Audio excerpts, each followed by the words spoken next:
Hay que acordarse de la máxima de exacto. José Ingenieros. Ya lo pensé en la De mañana, pecar en el silencio no es pecar, el pecado está en el escándalo. Organiza. Sí, lo que están haciendo es que lo están haciendo en la calle, si lo hicieran. Estamos saludándole con mucho gusto en nombre de todos los que hacen posible la emisión a través del canal del Congreso. Muy buenas noches. Uno de los temas que han estado latentes desde que inició la presente legislatura, bueno, desde el inicio del Senado y de la Cámara de Diputados en el 2012, pero como una constante en la vida del país, usted lo sabe, es el tema de la corrupción. Se puede legislar contra la corrupción, qué es lo que tiene que cambiar, es intrínseca a nosotros, todo lo que se ha dicho, que usted lo sabe y que bien sabemos se convierte en un dique para el desarrollo del país desde donde se vea. Entonces, hoy, precisamente en este miércoles, se iniciaron los foros sobre la legislación anticorrupción, derivado, lo recordará usted, de la aprobación del Sistema Nacional Anticorrupción. Ahora lo que está tratando de hacer el Senado particularmente es cómo bajar esto, ¿no? Cómo ponerlo en un terreno así, hacerlo en concreto. Entonces, ese es el tema, legislación anticorrupción, cómo se ve desde el Senado y desde fuera del Senado, que esa es la otra gran, pienso, alternativa del programa de hoy. Está con nosotros el senador Pablo Escudero Morales, él es del Partido Verde Ecologista Mexicano y es presidente de la Comisión de Anticorrupción y Participación Ciudadana. Pablo, es un gusto, muchas gracias. Gracias, el gusto es mío como siempre. Gracias. La senadora Laura Angélica Rojas Hernández del Partido de Acción Nacional, integrante de la Comisión de Anticorrupción y Participación Ciudadana. Senadora Laura, gracias. No, al contrario, muchas gracias. Saludos al auditorio. Buenas noches. Senador Luis Humberto Fernández Fuentes del Partido de la Revolución Democrática, integrante de la Comisión de Anticorrupción y Participación Ciudadana. Gracias, senador. No, gracias a ti por la invitación. Es un gusto. Y bueno, también con nosotros el maestro Eduardo Bojorquez, director ejecutivo de Transparencia Mexicana. Y de nuevo es un gusto estar contigo. Javier. En verdad, muchas gracias, Eduardo. Bueno, si les parece, empecemos un poco como cada quien cómo ve la etapa en la que estamos. Y digo, ahora sí que cuentas concretas, más que alegres. ¿Llegaremos o no llegaremos a ese puerto donde todo mundo desea? Y porque hay como muchos vericuetos en donde entendería, yo creo que la sociedad misma, que está difícil ponerse de acuerdo, ¿no, Pablo? Pero a ver, ¿cómo la ves? Yo te diría que en este caso no. Cuando empezamos a plantear en este Senado de la República las dos reformas constitucionales importantes que pensamos que va a cambiar la historia de este país, la reforma constitucional en transparencia y la reforma constitucional en anticorrupción, que ambos son dos sistemas, hubo un acuerdo de saque con todas las fuerzas parlamentarias, evidentemente con el PAN, con el PRD, con el PRI, con la sociedad civil, con los académicos, con los expertos. Todos diseñamos una ruta de hacia dónde queríamos ir con estas dos grandes reformas, con dos grandes sistemas, que luego había que irlos desdoblando, cada uno de ellos en leyes secundarias. La de transparencia en la propia ley general de transparencia, en la ley federal de transparencia, que ya nosotros ya legislamos, en la de protección de datos y en la ley general de archivo, que te diría que es el primer bloque en el tema de transparencia, que sin duda se coordina con el de anticorrupción. En el de anticorrupción vamos ahora por estos 5 instrumentos jurídicos, que es la ley general del sistema, la ley general de responsabilidades, la normatividad del Tribunal Fiscal de la Federación con una nueva sala de magistrados que conocerán solo de faltas graves administrativas, modificación a la ley orgánica de la administración pública y de fiscalización, todos caminando en la misma ruta, pero evidentemente con todos visiones diferentes jurídicas y de vivencias profesionales, y por supuesto que esto va a ser una realidad. ¿Va a ser una realidad, senadora? A ver, ¿cómo la ves? Yo creo que sí va a ser una realidad. Creo que hay un consenso entre todas las fuerzas políticas que estamos aquí en el Senado representadas sobre que el problema de la corrupción es hoy por hoy el problema estructural más grave que sufren las instituciones del Estado mexicano y en consecuencia que sufrimos todos los mexicanos y como nación. Como tú lo dijiste, es un obstáculo para el desarrollo y bajo ese entendido, bajo ese consenso de que ese es un problema el más grave, es que todos estamos trabajando, tenemos ya un buen rato trabajando en este tema y quizás es recordar a la gente que lo que estamos haciendo ahora es materializar el Sistema Nacional Anticorrupción, que si ustedes ven la reforma constitucional, pues, básicamente solamente está enunciado, la gente sabe que en la Constitución no se puede desarrollar todo a detalle y lo que estamos haciendo ahora es el trabajo más importante, el trabajo fino, el trabajo de definir cómo se van a vincular las distintas instituciones que integran el sistema, cuáles van a ser los mecanismos, cómo hacer más eficiente la integración de las investigaciones cuando hay presuntamente un acto de corrupción por un servidor público, cómo hacer más eficiente la sanción, o sea, que se acabe la impunidad, que realmente haya un castigo y sobre todo cómo generar políticas de integridad, una cultura de prevención que en efecto que cambie la cultura del servidor público por una cultura en la que prevalezca el valor de la integridad, redignificar la función pública. Eso yo diría que es el principal objetivo, o el objetivo general, mejor dicho, del sistema y de esas leyes que estamos trabajando. A ver, senador, demos una primera vuelta sobre el mismo asunto. Sí. Mira, yo creo que no tenemos mucha salida. Sí. Tiene que salir por dos cosas. Uno, porque tenemos un mandato legal y creo que nadie está en la idea de violar los términos legales. Y dos, porque también no podríamos terminar el periodo y decir que no pudimos ponernos de acuerdo en esto. Pero también me gustaría ser muy claro, yo estoy seguro, y hay toda la buena voluntad, hay todo el trabajo, hay un trabajo muy, muy extenso de la comisión, pero hay que tener en claro que este periodo vamos a sacar la parte constitucional, pero esto no agota el proceso. El proceso es muchísimo más complejo y es un proceso de un nivel de detalle técnico, de una complejidad brutal, porque tenemos que entrarle al tema de los estados, tenemos que entrarle al tema de municipios, cómo hacemos una legislación lo suficientemente sólida para que los delincuentes y los corruptos no encuentren un amparo de inmediato que pueda salvarla. Entonces, es un trabajo muy, muy detallado y que no se agota ahorita. ¿Qué tenemos que tener?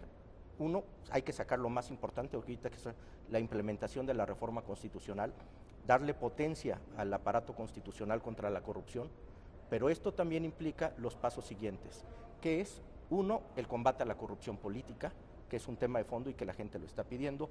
Dos, cómo lo hacemos funcionar en todo el país, cómo lo implementamos, con qué recursos se va a hacer. Es un problema que no solo va a ocupar este periodo de sesiones, va a estar en la agenda por un buen rato. Y nada más para concluir, este es un tema, es la reforma más importante del Estado mexicano. El Estado mexicano, como lo conocemos que funciona, se creó en la Constitución del 17, pero la operación de esta se dio entre los 30 y los 50. Y la base de ese Estado no era ni el combate a la corrupción ni la transparencia. La pacificación del país se dio con base a la corrupción, en gran parte por eso, a las concesiones, a los dineros y todo esto. Entonces, estamos cambiando realmente la estructura política del país. Si la Constitución se cumple en los términos que está planteado, yo te puedo decir, Javier, que la mitad de la gente que está ahorita en el servicio público se va a salir porque no va a hacer negocio. De ese tamaño es la reforma que estamos emprendiendo. A ver, déjame plantearte, Eduardo, hay un asunto hasta filosófico detrás de todo esto, ¿no? Es como la construcción de la nación, ¿no? O sea, realmente somos corruptos de nacimiento. ¿Cómo poder ver el asunto? Entiendo que los legisladores están viendo cuál es el mecanismo, consultándolos a ustedes y viendo ellos qué es lo que hay que hacer. Pero ¿cómo podemos vernos a nosotros mismos con este tema, que de repente es brutalmente penoso, ¿no? Es brutalmente, cada vez que dicen el que no tranza no avanza, sigue teniendo vigencia. O sea, da la impresión de que es hasta una forma de ser, híjole, seguramente me van a criticar como al presidente, pero da la impresión de que es como una forma de ser. ¿Algo nos pasa o qué ves, Eduardo, después de tanto tiempo? Bueno, yo creo que no está en nuestros genes, Javier. Sí, bueno, eso yo también lo creo. Está en nuestra cultura porque permitimos que estuviera en nuestra cultura, sí, porque diseñamos instituciones para facilitar la corrupción, para legalizarla, porque hemos tolerado como sociedad, y ahí creo que es una responsabilidad compartida de la sociedad mexicana, no hemos sido suficientemente exigentes con la clase política para que estos cambios se den, pero no es un problema que otros países no hayan enfrentado. A mí me gusta mucho recordar que los daneses, que hoy están en el primer lugar en los índices de corrupción en el mundo, en la literatura clásica, en la literatura de Shakespeare, estaban acusados de otras cosas. Algo mal huele en Dinamarca, decía Shakespeare, ¿no? Sí. Y quien conozca Dinamarca y haya hablado con sus funcionarios públicos, te dará cuenta de que había problemas graves de corrupción que llegaban a la corona. Era un país que estaba destruido por la corrupción y un día decidió que había que ponerle el alto y empezó a mejorar lenta, continuamente, sistemáticamente, durante un periodo largo, y fue erradicando de la cultura lo que parecía, cuando menos a los ojos de Shakespeare, algo consustancial a los daneses. Esto quiere decir que cualquier país, y entre ellos México, pues un día tiene que poner el alto. Y creo que lo que estamos empezando a ver es eso, que la sociedad ya ya no está contenta con la solución del que no tranza, no avanza. No sabe bien por qué, pero sabe que le cuesta en su bolsillo, que los baches están ahí, que los puentes no se construyen, que las licitaciones están hechas a modo, y empieza a entender, como tú lo dijiste al abrir el programa, que este es el dique más grande al desarrollo del país. Yo creo que no vamos a cambiar por gusto, estamos cambiando por necesidad. Esto ya no da más y hay que empezar a transformar este régimen político en un régimen político nuevo. Seguramente hoy es práctica consuetudinaria entre la población hacer muchas cosas. Sí, hace también algunos años no estornudábamos sin taparnos la cara. Así es, sí. Esa es la función del Estado, sí. Es cambiar, decían los clásicos, no es cambiar costumbres que parecen parte de la idiosincrasia de los pueblos, y esto es de lo que se trata este cambio legal, cambiar lo que parece hoy una costumbre muy mexicana. A ver, Eduardo, déjame ahí plantearte algo para darle una segunda vuelta. A la sociedad mexicana, a pesar de todo, cada vez le empieza a molestar, ¿no? Es como una gran piedra en el zapato. ¿A la clase política le molesta o no? Porque uno ve algunos gobiernos en este momento estatales y uno diría, pues pareciera que están o exprimiendo hasta lo último el asunto, o esta conciencia que de repente se empieza a crear en el país no pasa por ahí. ¿Ahí qué ves? Bueno, veo dos cosas. Yo tengo muchas dudas de la voluntad política, lo saben los senadores, lo hemos platicado. Yo creo que la voluntad política aparece mágicamente cuando hay una sociedad muy exigente, ¿no? Si no hay una sociedad exigente, la voluntad política no se aparece. Sí, pues sí. Pero también creo, y no solamente lo he testiguado, lo he visto en muchas conversaciones, que hay una nueva clase política que está emergiendo. Fíjate, en la Cámara de Diputados hay un grupo que se llama Caucus Anticorrupción, y es un grupo plural de diputados que ya no está propiamente conforme con los mecanismos, que quiere entender mejor el problema y que más allá de sus, sus atavismos ideológicos, sus preferencias políticas, están dispuestos a sentarse y a platicar. Y en el Senado, y no porque estén aquí presentes, pero hay un grupo de senadores, no te diría que son la mayoría, pero hay un grupo de senadores que están dando la pelea, que están tratando de sentarse a la mesa, discutir, que están jugando también dentro de sus partidos políticos su reputación, su prestigio, están dando la batalla. Yo creo que hay una nueva generación de políticos, algunos terribles, no quiero entrar en los estados de la República donde gobiernan, pero también hay una nueva generación de políticos que ya entendieron que los costos para el país son tales que ya no vale la pena mantener el status quo como está, Javier. No creo que se vayan a volver multitud a menos de que haya mayor exigencia social, y eso es lo que nos toca hacer a nosotros desde afuera. Si queremos que este grupo se vuelva mayoría y que haya más diputados, más senadores que le entren, pues les vamos a tener que exigir más, Javier. Sí, hay que hacerlos mayoría nosotros también, ¿no? A ver, te planteo una cosa, Pablo, les planteo. ¿Qué tan estructurado está el desarrollo del país en todos los sentidos en función de la corrupción? ¿Qué tanto, cuando tengamos que hacer hoy una legislación, tenemos que cambiar, como se dice hoy, casi que el paradigma de país? No, sin duda estamos pensando todos que toda esta serie de reformas constitucionales y secundarias y el paquete que estamos diseñando, pues implica un gran acuerdo político de Estado donde tienen que estar convencidos de esto, no solo los políticos, porque siempre es la salida fácil. Los políticos son los corruptos, pero en cada acto de corrupción pues está el ciudadano, el constructor, el que está poniendo el dinero, el que está dando la diva, el que está caminando en esta misma sincronía en lo que hacen algunos de los políticos. Me parece que todo es un cambio de visión, de estructuración, de hacer las cosas diferente, y me parece que el reto que se ha asumido en el Senado de la República en específico, con todos los grupos parlamentarios, es que esto no puede seguir como estaba, la impunidad no puede seguir como estaba. Ahora, pareciera muy fácil cuando de repente aparecen iniciativas ciudadanas, ¿no? Y escuchas mucho, pues ya, legislen como está, no le muevan ni una coma. Y cuando de verdad te sientas con los senadores a hacer las revisiones jurídicas de los documentos, de las consecuencias que deben de tener, de la racionalidad constitucional que deben de tener, bueno, pues implica un montón de trabajo, de análisis serio, que es lo que hemos estado haciendo. Yo te diría, muchos de los senadores que estamos trabajando, de todos los grupos parlamentarios en estos temas, nos estamos abstrayendo de los temas coyunturales. Sería muy fácil en cualquiera de los foros empezar a hablar de los gobernadores y de lo que están haciendo de todos los partidos, ¿no? Sería la salida fácil empezar y usar la coyuntura. todos hemos hecho un esfuerzo por abstraernos de eso, de empezar a ver los temas técnicos, jurídicos, de cómo vamos a solucionar esto, cómo nos abstraemos de esa parte política y cómo seguimos con este impulso que ya lo dimos. La ley que sacamos en materia de transparencia es inédita. Sí.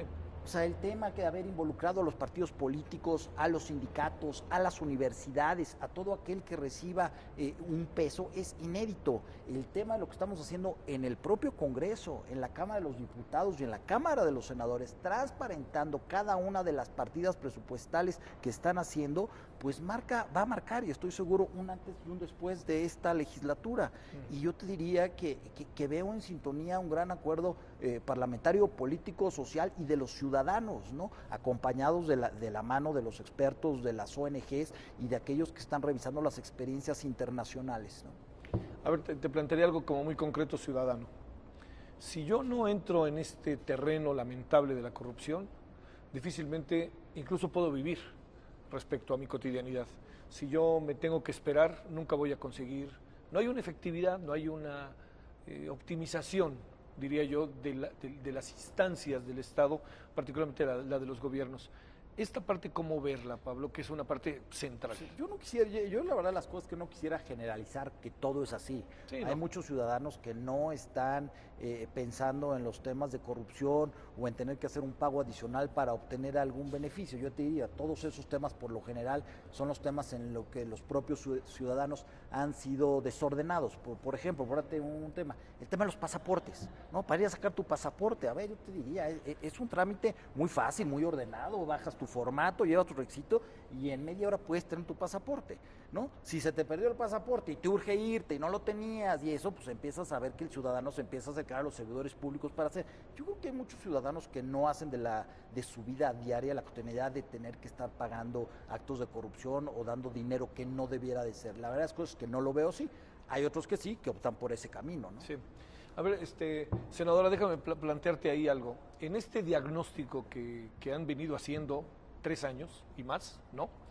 Porque es un tema que desde que empezó la legislatura con ustedes me consta que han estado encima de él. Te pregunto, ¿dónde encuentras esos puntos auténticamente delicados de este problema? ¿Dónde los ven en el diagnóstico que hacen? Porque también hay algo que creo que es de retomarse de lo que dice Pablo, ¿no? Pareciera que la corrupción es un asunto estrictamente del gobierno, ¿no?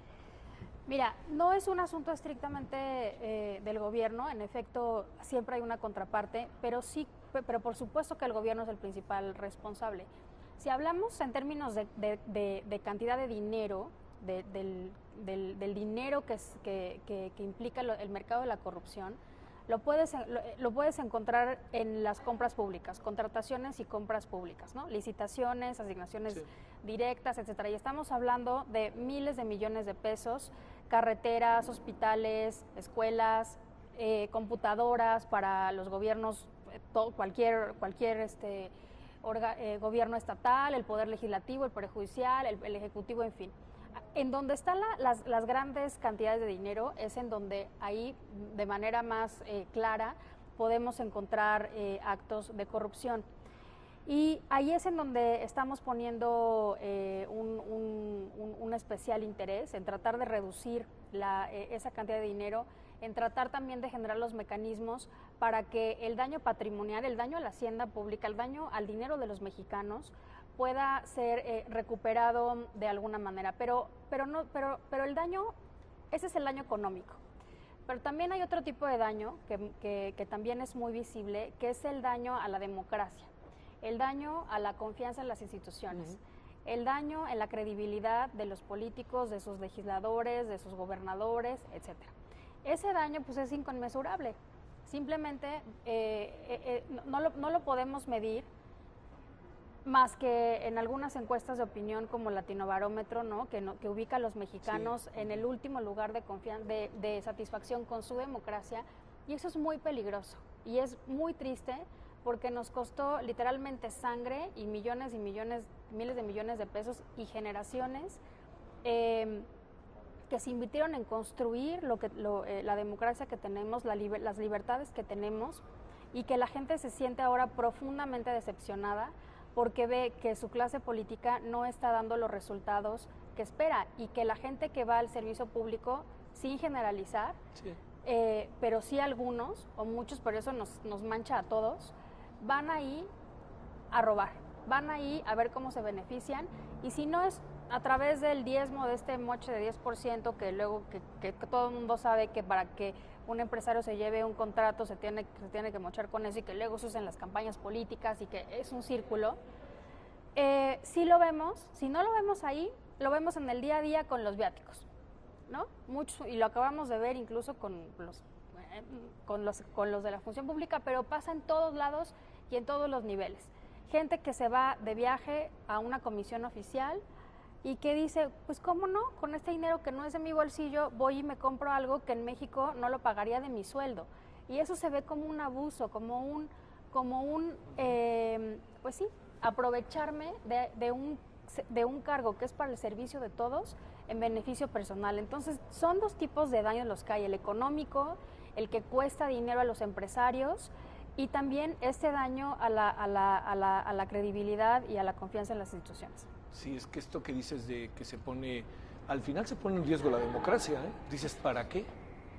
¿No? Y estás entre la espada y la pared, no avanzas, y la satisfacción tiene que ver con muchas cosas, con mejor nivel de vida, pero también tiene que ver con que a donde te mueves, pues viene el sablazo de que tienes que dar, ofrecer o poner, ¿no? Y de ahí que viene el reclamo de, pues, mejor tengamos en lugar de 500, 300 diputados porque no sirven para nada, o etcétera. Sí, bueno, y también hay mucho cacerolismo, ¿no? Que eso sí es inquietante. ¿Nos permites? Vamos a hacer una pausa. Claro. A ver, te lanzo un planteamiento que de alguna otra manera pienso que esté en la mesa. Recuerdo que cuando en el 2008 se empezó a discutir el Código Penal, uno de los grandes temas que cuando se discutía era que necesitamos hombres y mujeres nuevos. ¿Qué significa nuevos? Formados de otra manera. Aquí, ¿qué necesitamos? Tenemos que reeducar a los funcionarios, tenemos que hacer algo en las universidades, enseñar anticorrupción 1, anticorrupción 2, 3, 4, una cosa así. Bueno, entonces te planteo la pregunta después de la pausa formalmente. Perfecto. Bueno, vamos a una pausa y ya estamos de vuelta.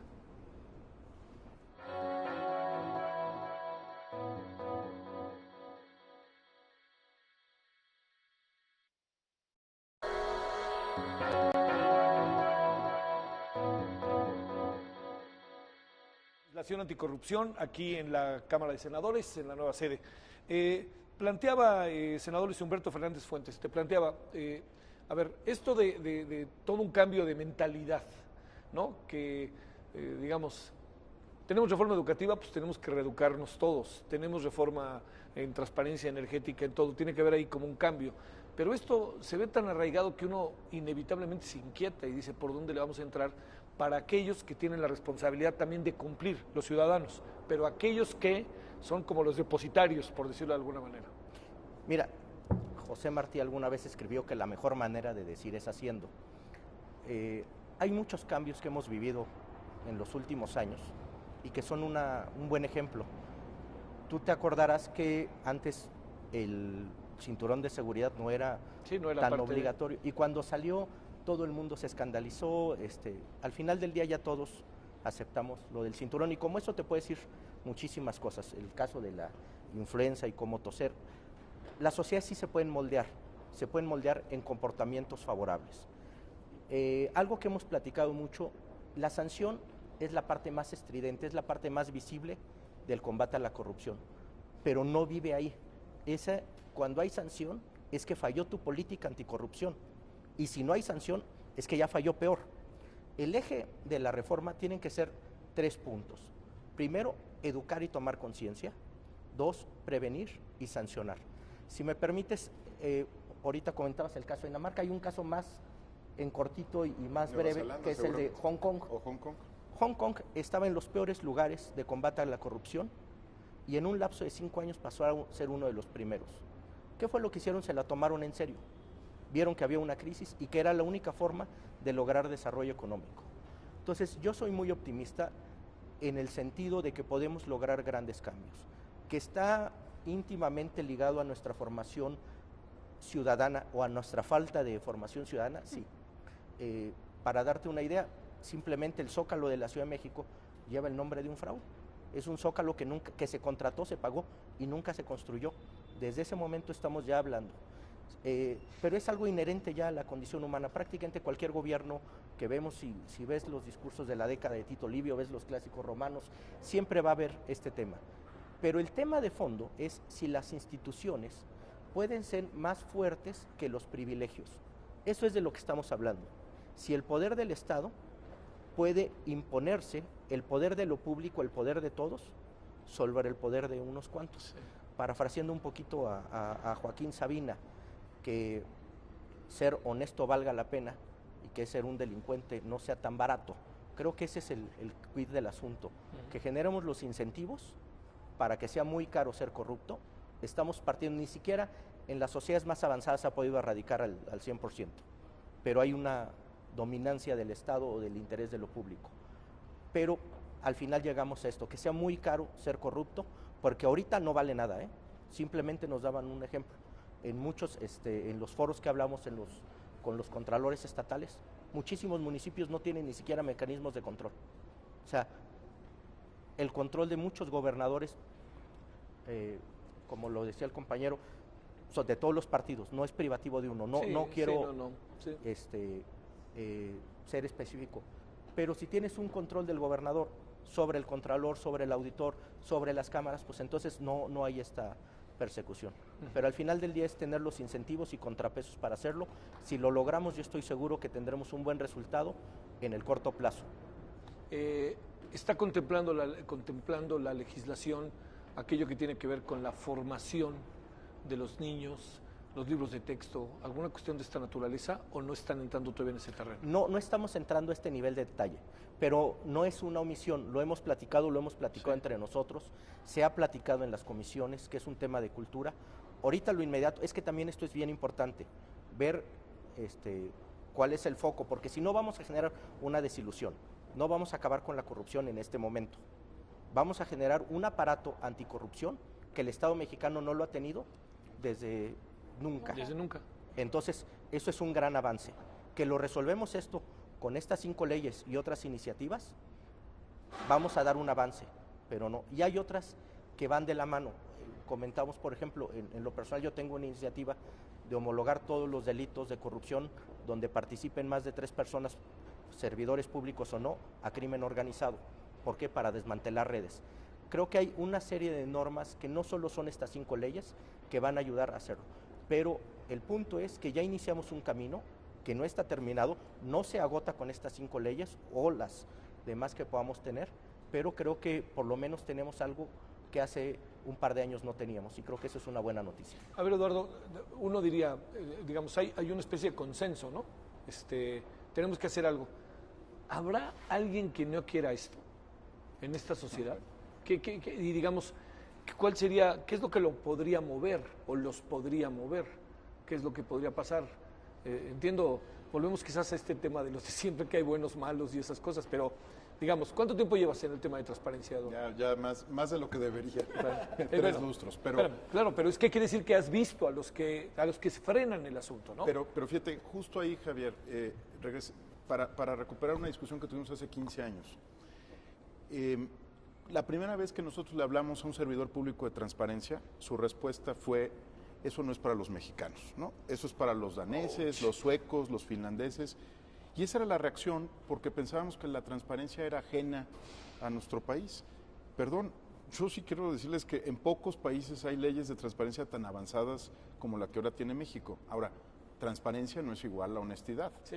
Transparencia posibilita la rendición de cuentas, pone a disposición del público información, te permite hacer mejor trabajo de investigación, Javier, en tu trabajo, pero eso no significa que si está en la página web el gobernador o el presidente municipal está sea honesto. Cumplido. Nada más quiere decir que puso a disposición del público la información. Pero eso hace 15 años nos parecía totalmente ajeno a la realidad de nuestro país y de la mexicanidad. Como hace 30, el fraude se veía como un problema cultural. O sea, hubo fraudes patrióticos y discusiones sobre cómo protegíamos la seguridad del Estado a través del fraude. Bueno, creo que lo que estamos es terminando la etapa de transparencia, entrando a la de anticorrupción, y claro que va a haber quien se resista. En muchos momentos hay gente que se resiste, pues sí, eso es normal. Hay un status quo, hay quien gana con este modelo, y lo que hay que hacer es que deje de ganar con este modelo y que se sume a otro tipo de conducta. Mira, pongo un ejemplo muy sencillo, el cine. Javier, no todos los que están aquí presentes les tocaron los cines Cotza, Sí. pero los cines operados por el Estado eran un monumento a la corrupción, ¿no? Digamos, el sindicato estaba metido, había 2 filas, los pisos estaban sucios y todo el mundo pensaba que esa era la mexicanidad, ¿no? Que ir al cine era ir a este espacio totalmente oscuro y hasta sentemos nostalgia los que fuimos a un cine Cotza. Ratas. Y 2 semanas después, y gatos a veces, cuando había 2 especies, Sí, no, era una... 2 semanas después de que entraron los cines tipo estadio, Ajá. los mismos mexicanos que llegábamos tarde al cine porque había permanencia voluntaria y te llegabas a la mitad de la película y luego veías otra y luego Ya la primera, llegué. te anunciabas al entrar. Los mismos mexicanos, 2 semanas después, en un sistema mucho mejor diseñado, empezaron a llegar a tiempo al cine. Y hoy, si suena un celular en un cine, no. la gente se le va encima, hay una presión social. Somos los mismos mexicanos, ¿eh? Digamos, muchos de nosotros fuimos al cine Cotza y ahora estamos yendo a los cines tipo estadio. ¿Por qué pongo algo que parece tan cotidiano y tan sencillo? Porque un cine es un sistema de reglas que se respetan, como cualquier otro sistema de reglas que vamos a definir aquí. Si las reglas están bien diseñadas, si de entrada no vienen cargadas para generar corrupción, pues sí va a haber resistencias. 2 semanas, Javier. Pero los mismos servidores públicos que decían que no querían las leyes de transparencia, terminaron publicando su salario. No tuvieron alternativa. Te voy a decir la razón más fuerte que nos daban ya en privado para no tener leyes de transparencia, que no se enterara su mujer de cuánto ganaban. Esa era la razón última y definitiva. ¿No? ¿No? Oiga, es que le he mentido 35 años. Usted ahora va a poder saberlo por ley de acceso. Lo siento. Y qué pena, ¿eh? O sea, lo lamento, el país es más importante que sus intereses y privilegios y su vida privada. Y si tenemos que ayudarle con el divorcio, pues ahí lo acompañamos.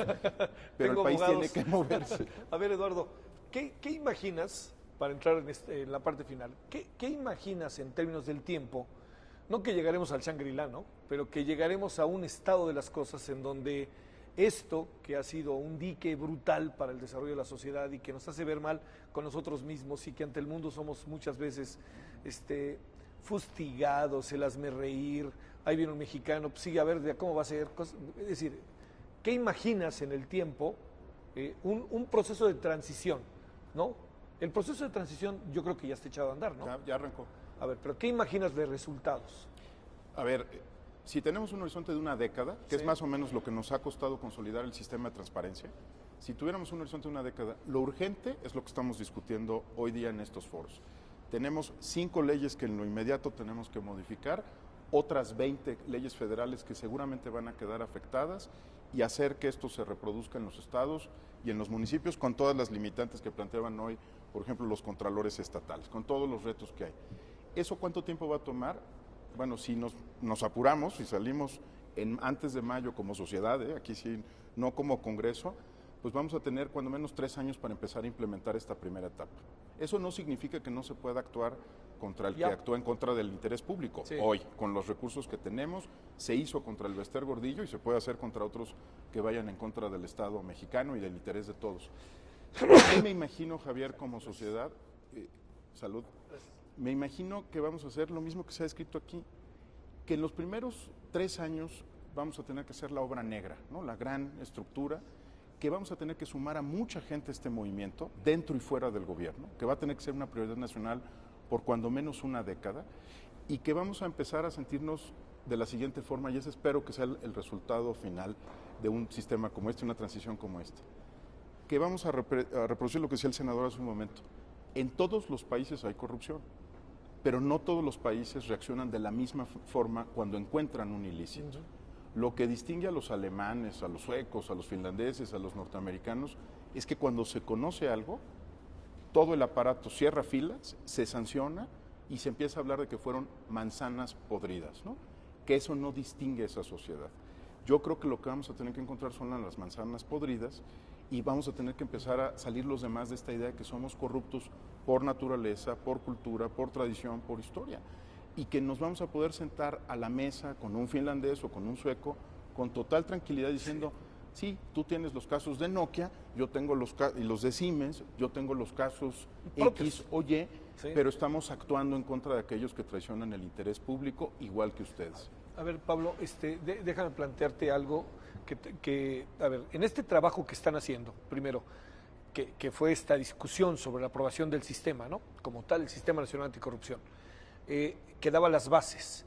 De esta parte de la legislación, ¿dónde crees que sean o dónde están viendo que es así? De esos puntos en donde tienen que actuar, que te consideras los más sensibles de lo que está haciendo su trabajo, porque ya están ahorita haciendo un trabajo, ahora sí de obra negra, ya está en infraestructura y ahora sí estás empezando a poner algunos cuartos y cosas de este tipo. Sí, sin duda. Mira, me parece que la pluralidad que existe entre los senadores nos deja a cada uno tener preocupaciones diversas, ¿no? Yo escucho a algunos que sienten que el eslabón de la participación ciudadana, ¿no? Esa parte no ha quedado lo suficientemente robusta para darle el impulso al sistema. Algunos de los senadores traen esa preocupación. ¿Tú la tienes? Yo esa no, yo traigo otra preocupación.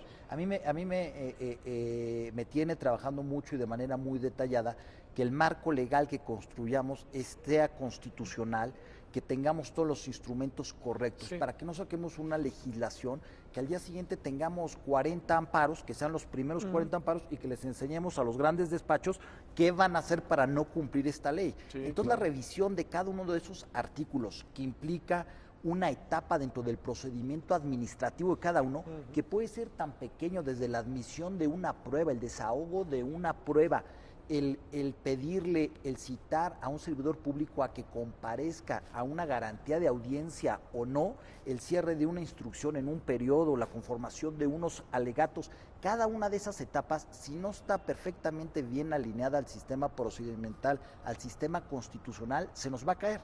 Para mí ahorita una de las principales preocupaciones es esa, que cada una de las etapas del procedimiento de esta calificación de faltas administrativas, que ahora vamos a calificar entre faltas administrativas normales, por decirle así, y graves, cuál es el proceso que tiene que llevar cada uno, ¿no? La constitucionalidad de ellos y la racionalidad que pueda tener en la Corte. Cualquiera de estas iniciativas que convirtamos en ley puede caer en la Corte y va a tener una revisión de constitucionalidad importante. El tema, y así lo platicábamos en diversos foros, el tema de las declaraciones patrimoniales, que la sociedad nos pide, declaraciones patrimoniales públicas, tuya, de tu esposa y de tus hijos y de todos.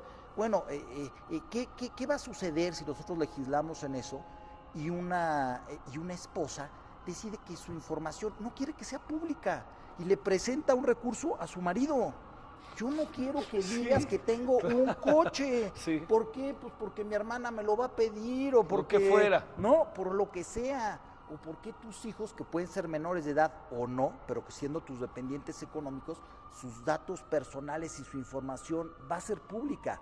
¿Qué va a pasar más allá de lo que la sociedad ahorita nos pida? Cuando esos juicios, esos casos caigan en la Suprema Corte de Justicia y diga va para atrás, ¿no? Entonces estamos en una revisión jurídica de cada uno de esos procedimientos, de una reflexión que en muchos casos ni siquiera la Corte ha podido resolver, si el umbral de protección de datos de un servidor público es inferior al de un particular o no, ni siquiera la Corte. Son las grandes discusiones de la Corte que nosotros tenemos que empezar a armar y a discutir cómo queremos transitar. A mí esa parte es la que me tiene más ocupado y preocupado en las redacciones y en las consultas con los amigos, con los expertos, con los abogados, con los magistrados, de que esa parte quede muy sólida, ¿no? Es cierto esa, ¿eh? Está, en tu caso, senadora, ¿qué es lo que ves ahí que dices, hay que ponerle? Es que es muy interesante, porque está pasando con muchos otros instrumentos de reformas que hemos tenido, ¿no? Te amparas y que leas a la reforma, que parece ser una caja abierta, en donde tú incluso como ciudadano te emocionas con ella, dices, espérame, estamos caminando, y resulta que a los 3 días alguien se ampara y del gozo al pozo, ¿no? Mira, esa parte que comenta Pablo es muy importante y coincido, pero a mí la preocupación técnica que más me preocupa es cómo le vamos a hacer para que estas 5 leyes, más otra veintena que tenemos luego que armonizar más o menos después en el ámbito federal, sean armónicas entre sí.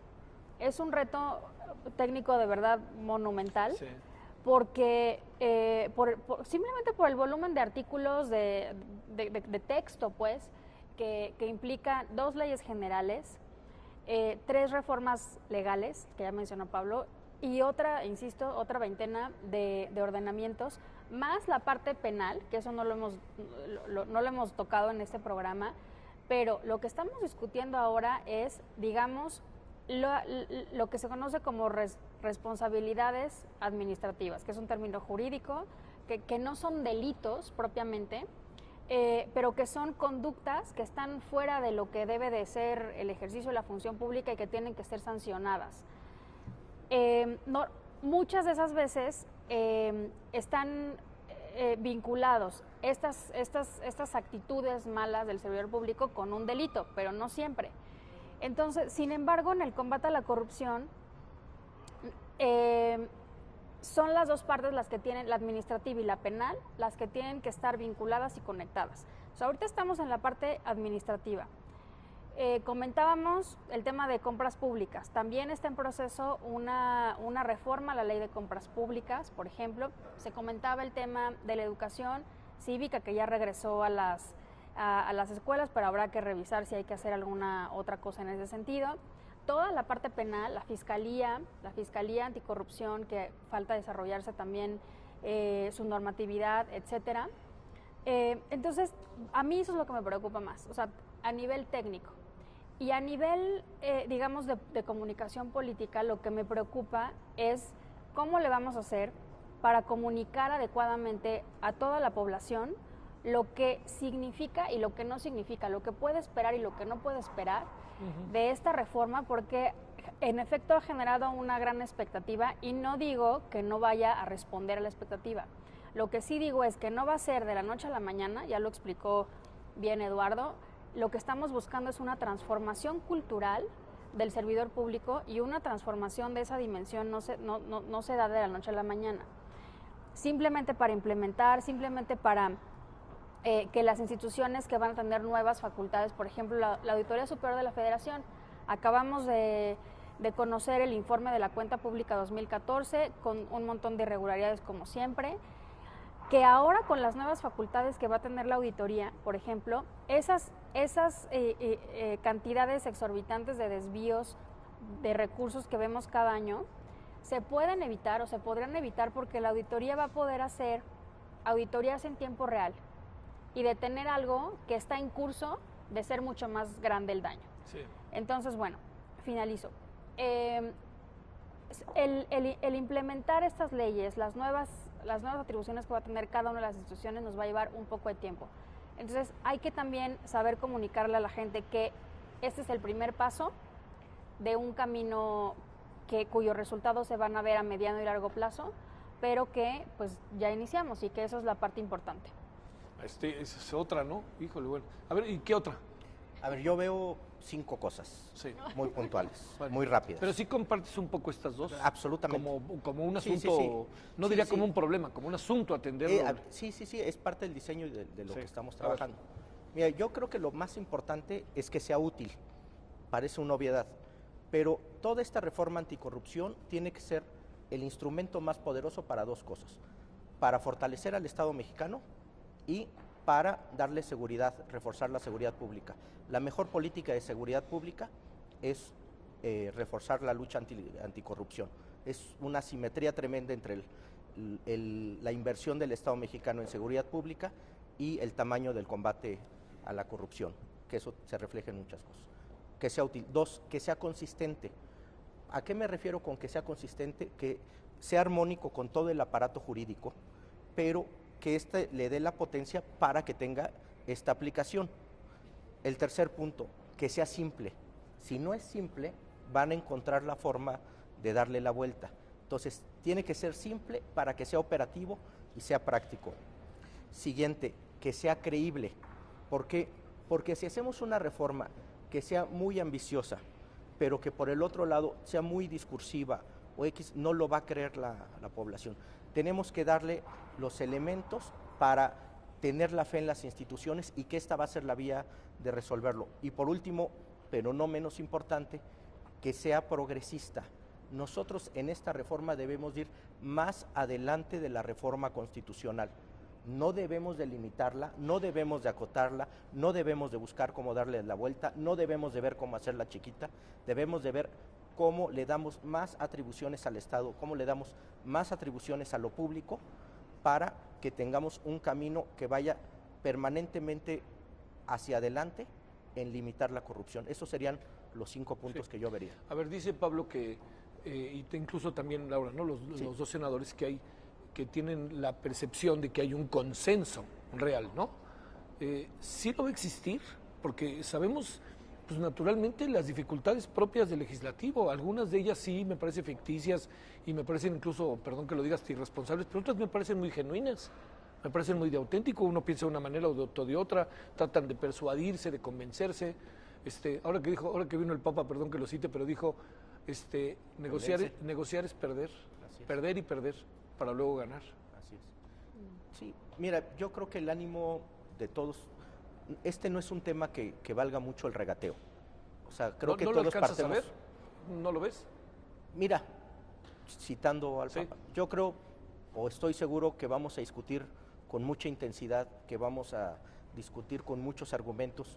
Si ves la constante del debate, es que es un debate informado. No hemos caído en lugares comunes, no hemos caído en obviedades, son enfoques diferentes pero complementarios. Yo creo que sí vamos a discutir. De fuera se ve serio el debate, ¿eh? Yo creo que de fuera hay otros debates que uno... No, pero este se ve serio, ¿no? Digo, seguramente Sí. habrá, y perdón, seguramente habrá puntos en los que no estemos de acuerdo, pero en lo general, digamos, en las grandes líneas, creo que hay un consenso importante. ¿En qué veo, en qué veo que va a haber una diferencia? Por ejemplo, en la publicidad, en hacer obligatoria la publicidad de las declaraciones patrimoniales, de interés, tal. Ahí hay una diferencia, pues claro, pues, o sea, de eso se trata el Congreso, de diversidad de opiniones y todo, pero al final tenemos un procedimiento en el que, bueno, pues la mayoría votará y se acabó. Ese es un punto en el que veo que probablemente haya una diferencia. Bueno, ya está muy cantado, ¿no? Ese punto. Habrá otros así, creo que ya técnicos, ¿no? Probablemente en los que tengamos diferencias, pero sí a nivel general yo creo que estamos de acuerdo en bastante, en bastante. A ver, perdón, Sí, porque, mira, al final del día, en mi caso, y creo que es parte de lo de mi fracción, nosotros es muy concreto. Si es lo correcto y es pragmático, vamos a jalar. O sea, vamos a estar de acuerdo. Si es algo que a nuestro criterio, a nuestra ética, a nuestra estética, a nuestros principios y a nuestra visión del problema es compatible, sin duda vamos a jalar sin ningún regateo, no hay otra agenda más que sacar. Si no, pues lo vamos a plantear sobre la mesa. Sí. Nuevamente, este es un debate informado hasta hoy y tengo la seguridad y tengo la fe de que va a seguir así. Es un debate muy responsable, es un debate muy respetuoso, es un debate pues, que estamos viéndolo, pero no significa que estemos todos de acuerdo. Mira, diferir no es malo, para eso somos diferentes, para eso estamos de diferentes partidos. Si al final vamos a llegar a un acuerdo, sí. Que tenemos una fecha límite, sí. Que vamos a tener que pasar por un proceso de convencernos, sí. También. O sea, Pablo lo ha señalado en muchas ocasiones, no se trata de un tema de lograr el mayoritazo, se trata de un tema de que lleguemos a un consenso todos para lograrlo. Sí. Entonces, creo que en ese sentido somos muy optimistas, pero no es más que un optimismo hasta hoy fundado en la lógica de cómo vamos platicando. A ver, revisamos, rápidamente antes que hable mi amigo, si revisamos lo que ya sucedió estos 3 primeros años, tenemos 2 grandes reformas constitucionales con votaciones arriba de 100, ¿no? Grandes acuerdos en las 2. Revisamos las leyes secundarias que al día de hoy tenemos, la Ley General de Transparencia, la Ley Federal, votaciones arriba de 100.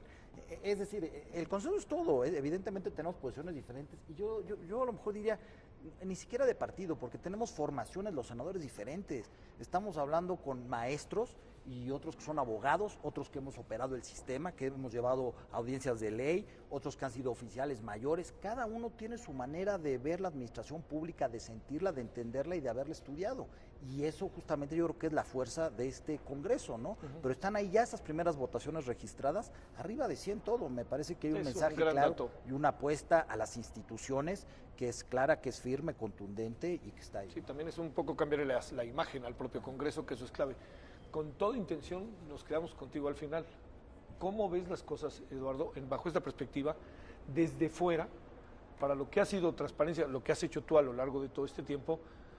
A ver, ¿qué vislumbras? Así de fácil, ¿no? Así, porque está la bolita mágica aquí, dices, ¿qué supones que pudiera eventualmente pasar? Mira, como país ya cambiamos el paradigma anticorrupción, ya no hablamos de SARES anticorrupción, ni de que el Contralor o el Secretario de la Función Pública es el responsable de la lucha contra la corrupción. Sí. Eso es un enorme cambio. Dos, yo creo que está en la agenda de los partidos políticos como no estaba antes. Claro, hay más culpas y razones de fondo para hacerlo, pero no importa, está en la agenda de los partidos políticos. Tres, está en la agenda de la sociedad civil, está exigente esta sociedad civil. Yo creo que estamos vislumbrando la primavera mexicana, un grupo de mexicanos que está empezando a exigir que haya cambios institucionales y eso me parece muy sano.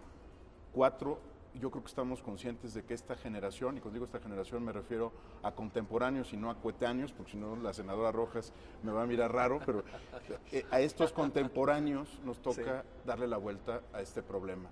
Y mira, de nuevo el tema del IFAI. O sea, hoy los alemanes no tienen un derecho a la información como el que tenemos nosotros. Y costó trabajo, recursos, le tuvimos que meter energía social, pero ahí estamos. Ahora nos toca la corrupción. Y lo que han dicho los tres senadores, la palabra clave en esto es impunidad. O sea, lo que no queremos es que en México siga habiendo delitos que todos conocemos y que quedan impunes. Desde afuera y desde adentro, porque estamos finalmente, ahora sí que explorando los límites del Parlamento abierto y entrando a esta discusión, yo sí veo un buen momento, pero va a ser duro y va a tomar tiempo. Sí. Esto no creo que haya ninguna duda, Javier. Bueno, algo que pasó muy importante con el IFAI fue que el impulso final de la propia sociedad empujando al Congreso fue clave, ¿no? Sí. Fue clave para que pudiera el IFAI ser el IFAI que se había mínimamente imaginado, ¿no? Y ahí vamos a seguir, Javier, y sé que nos van a tolerar y nos van a escuchar. Ahora, la gran clave sería que ellos tres, que los otros fueran como ellos tres, entonces ahí ya podríamos entrar en un terreno. Entonces las votaciones serían por 128, salvo las licencias. Que no conviene, que tampoco conviene. Se ve muy raro. ¿Cuándo son los tiempos así que vienen ahora? Mira, a nosotros nos gustaría tener de estos 5 instrumentos, los vamos a procesar en uno, va a ser un gran decreto, tener presentadas las iniciativas la próxima semana que faltan, los paquetes, tener un primer documento, un borrador, no le llamamos dictamen, porque antes lo que se estilaba, tú traías un dictamen, lo corrías 24 horas antes y te presentabas. Sí. Aquí lo construimos y lo revisamos y lo revisamos y lo revisamos.